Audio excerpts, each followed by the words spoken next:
Over 400 years of history goes on auction, from curios to rare silver. Historic pieces from one of Britain's greatest estates will be offered in Chorley's attic sale on Tuesday the 28th of January.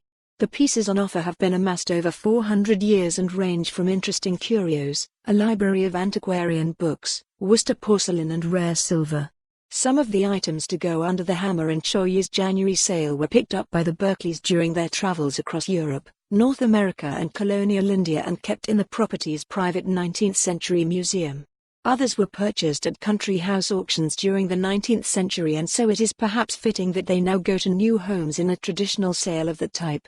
The pieces, which have been sourced from the stores and attics of Spetchley Park in Worcestershire, offer a tantalising glimpse of the interests of past members of the Berkeley family and will range in value from under £100 to several £1,000s.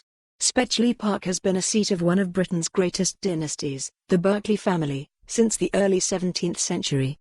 The house has played its part in many historic events, even being earmarked during World War II as the headquarters for Winston Churchill and his cabinet in the event of a successful German invasion.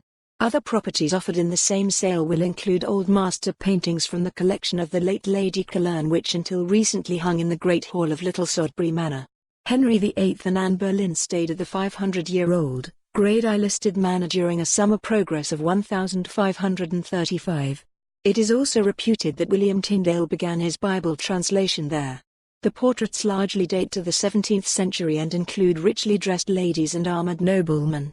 From one of Gloucestershire's principal country houses come fine carpets, including a Ziegler example dating to 1900 and decorated with lions and peacocks, which asks £12,000 to £18,000.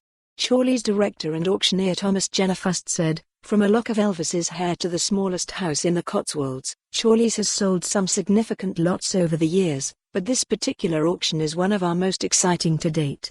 With two historic and private collections going under the hammer for the first time, this is an excellent opportunity for historians, collectors and locals alike to acquire a piece of British history with significant provenance."